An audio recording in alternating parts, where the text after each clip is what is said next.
Alright, so here today, this is the video that I've waited the most to make. I've waited days and days and days after first starting the, kind of video cycle for this game. I've covered a bunch of things, a lot of the topics that I've kind of experienced in the beta, a lot of things that players keep asking me. I tried covering as much as I could, but today, I wanted to make the is it worth playing? Is the game worth playing at this moment in time? When it comes out, whatever, is it worth to pick up? And I'm going to go through all the pros, all the cons, so you are aware if this game is something that you want to test out. Today we're going to jump into it. If you're new to the channel, like and subscribe. Helps out a ton. It means a lot to me. I will be covering this game as much as I can, and hopefully it does have a good global launch, and hopefully it does go well. I'm hoping they don't fumble anything, because I'm not trying to jump from this game. I like One Punch Man a lot, and I'm hoping they don't fumble a lot of the aspects of it, but I'm keeping it in mind, just saying it out loud. So there is that. So getting straight into the first few talking points I want to mention. First things first, I've made many worth playing videos. I've made many worth playing things across many different gachas that I've picked up, and then I make it clear this is a game that I'm considering dropping in a few days. Just know this now. This is a game that I consider playing long term. Consider this now. What I will say for this game is, if they can handle a lot of the systems, this is definitely a long-term type of game. The only thing is, it's being published by a publisher who is known to basically can a lot of the games. What I can tell you for certain is, the devs behind this game aren't the worst. It's the same people sort of handling or developing for Tower Fantasy, which is a game that still today gets content, and is a game till today that is still maintained in a very good, kind of aspect. They're reaching, I think, the 1.5 anniversary. They're announcing collabs. They're doing stuff with that game. So they're doing a lot. Now, with this game, it's just really with a bad publisher, and that publisher has an insanely bad track record. Remember, the game that I used to cover, I covered it for 2 years, was the one and only TSH. That game basically died around the 1.5 year mark. After 1.5 years, the game was just dead. They didn't release anything. They didn't do anything. The game literally went into a cycle of rerunning the same content every single day until today. It's been months. It's been months since I quit the game. It's still running, but all they're doing is rerunning the same content. They have not done any new update, any new content in so much time. That is where that game is kind of left at. And the other games that I played from them, they've all shut down. They've all kicked the bucket. They've all got cut funding. They all even lost their publishing rights to the game because the devs say, you know what, you're ruining our game. Let's take it back from you. That is currently where you're at with this publisher. So, not the best, but again, when it comes to the game, the devs, if you want to say anything, we don't know exactly what happened with MHA TSH. We do know that publishing, to global, they changed a lot of the CN stuff, so that was Crunchyroll involved in handling that, and they chose to, scuff that up and ruin it. But again, there is that. That's the biggest kind of deterring factor for a lot of players, to play this game, because Crunchyroll is sort of publishing it. But what I can say, to a degree, it could be a little bit better with the devs actually being a studio that is, alive and well. But again, with Crunchyroll, we don't know too much. I'm going to make that clear. I'm with you on that one. The next points are the summoning rates and everything. How are those things? How's the gameplay and everything? You want to know the fun fact of the century? This is why I hate it so much that, Crunchyroll ended up getting it. This game has actually 10 out of 10 gameplay. It's basically, if you played MHA TSH, a very fluid gameplay, very fluid, very fun, and very just satisfying when you get attacks, land combos, get a hit streak of 99. It's so freaking fun, and that is it. The gameplay, it's outstanding. Mini games, side games, little side quests, they're all actually very well made and very, very fun. So again, on that aspect of it, definitely. Do you like the One Punch Man IP? Let's get to that point. If you do, this is the game for you. How are the summon rates? Is it free-to-play friendly?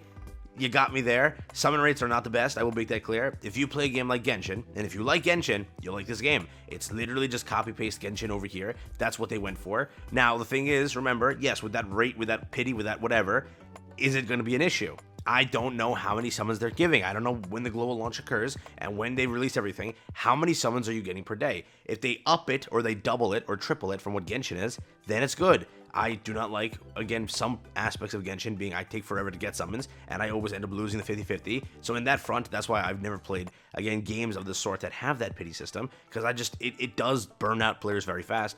Because again, it's like, oh, I went all this way to the 90 pity or 80 pity, and guess what I got? Nothing. It's the worst feeling in the world, right? I also don't even think this game has a soft pity, right? I think Genshin has a soft pity where, I think 10 to 15 summons early, you can actually pull the character. I don't even know if this game has that system.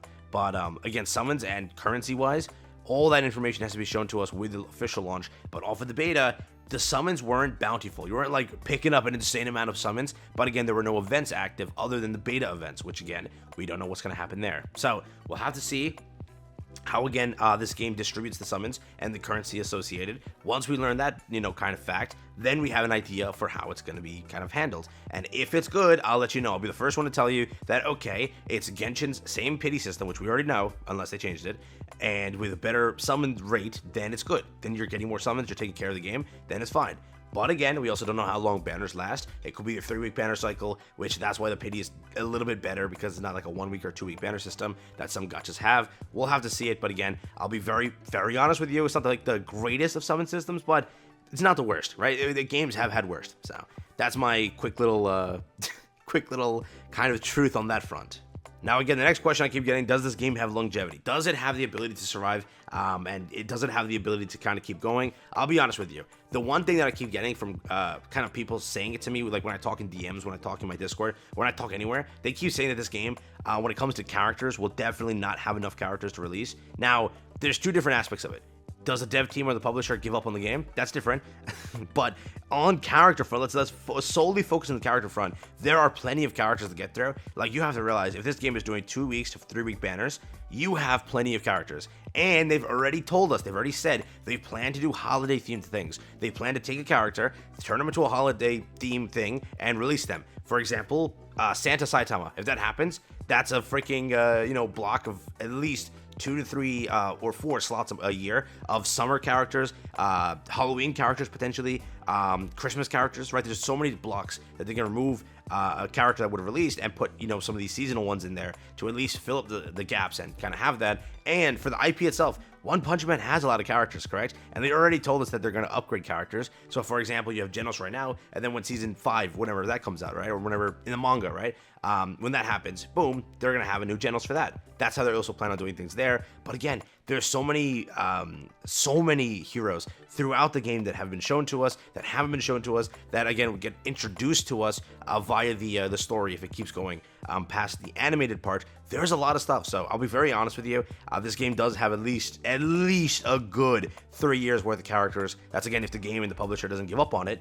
Definitely that is the case. But again, I've been stung before. my beautiful MHA TSH ended up going down miserably. So again, I understand why everyone is a kind of in that mode of I'm fearing that it's going to do that thing. But again, if you're in that mode of that, just play the game free to play, have fun, play it while you can, and if anything happens, there you go. But again, we don't know anything regarding that. I will say that again, the devs behind it are better, publisher kind of whack, so that's like my biggest topic there. But again, if you're thinking the characters are going to run out, there's not enough characters to summon for, there's plenty of characters to summon for, right? Like, first off, you have Hellish Blizzard. That's one that people are waiting for. That's a 3-week banner. You already think about it. It's like a character a month in a way, or again, 2 characters per month. They only need 24 characters per year, okay? And there's a lot of S-class heroes, all right? And there's a lot of A-class heroes. There's a lot of characters that they can go for here. And then imagine doubling that, because each character could get a seasonal or an upgraded variant. There's plenty. So don't think that it's like that, where we're gonna be like tapped out of characters. But yeah, there's plenty. This IP has so many characters to milk, so that's gonna be perfectly fine. Trust me now. Like, for example, Garo has like his own self and like 7 versions of him. We can get 7 Garos, and I'd be okay with each one of them. That's literally how it is. So definitely that's not one of the points, but yeah, I wanted to go over gameplay. Hopefully I did that in a proper aspect. Gameplay is fluid, everything's fun, everything is enjoyable. Systems is very co-op oriented. There's going to be a PvP coming in the future, actually, that they have mentioned. There's going to be more co-op modes. They want to go and make this game more expansive on that front. This game does have a story mode, keep that in mind. So again, they've kind of adapted a lot of it. From the beta, we were around the introduction of like the arc with Speed of Sonic, so that's there. Again, I don't know how much further they've continued that since the beta, so again, that is a quick little thing there. Co-op, and it's called like joint operations in the other game. I don't know what they call it in this game again, I forgot the name, but it's another kind of thing that they do where 4 players can load in, attack the boss, highest damage dealer wins, and they all get rewards, but highest damage dealer gets like the trophy of you out DPS your team. That's there. Again, it's a very, co-op oriented game too on a lot of the aspects. So hopefully if you have 4 friends or 3 friends, you and 3 others rather, it will be a very fun time for you guys to actually enjoy with. There's a lot of things also in the future that they've mentioned that will be coming out. There's a lot of mini games also. There's a lot of them. Through storyline, you'll actually run into mini games. For example, this boss that Genos is fighting right now, that's a mini game where you can run through a bunch of humans and just squash them. And that is the whole point of the mini game. There's another mini game where Genos is flying across the map, and it's like he's in his like thrusters mode, and he's flying. You have to keep collecting coins and whatnot, and just keep flying, and that's literally it. There's a few arcade machine games where you can actually go to the arcade and play those for fun, and some of them will like give you rewards daily. Apparently, I don't know if that's changed, but that's actually a cool little thing. It's like you get a little bit of XP and a little bit of currency.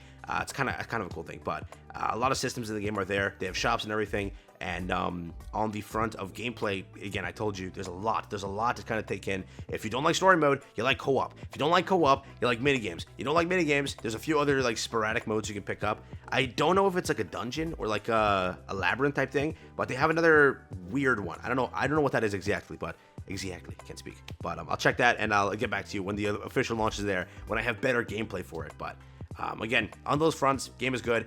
But again, if you can't get past the publisher, you can't get past a few of those aspects of the pity, this game is not worth picking up. Then it really isn't worth picking up. The pity is rough. I will be honest here. It's a Genshin pity. It's 160. It's very high. It's super low rates. It's like 0.6%. If you can't get past those things, you won't like the game. But again, I'll try it because it's One Punch Man. I'll give it the benefit of the doubt. And it's a game. I'm used to playing Genshin. I'm used to getting shafted on that. So it's not really an issue for me. But when it comes to spending and whatnot, I'll probably remain free to play. If they have good bundles, right? Because again, games of this standard, they don't have good bundles. I can spend like $5, get a multi, and that's it. Then I can spend like $100 and get 2 multis. You know what I mean? It's like the 5 value pack, and that's it. That's all they ever have. But I'll let you know when it comes out if anything changes, if things are better than I'm sort of portraying right now. But I'm being very honest with you. This is like the most honest I can be with you regarding this game. That's my 10 cents on everything. Not trying to be negative, just trying to give you my take. Sounds good? Good. Take care. Have fun. That's been Is It Worth Playing? One Punch Man World. And in my opinion, if you like the IP, it's worth playing. If you can't get past the Genshin pity system and the 160.6% rates, then I wouldn't play it. That's like my honest take. Really, if you're giving it a kick because of the publisher, I also don't disagree with you. I will give it the benefit of the doubt again, being I played MHATSH. I enjoyed my little 1 year on it. Sadly, I didn't spend too much money, or rather, happily, I didn't spend too much money. And I didn't lose too much. So for me, I had fun, but yeah, instead the game went. So that's my take.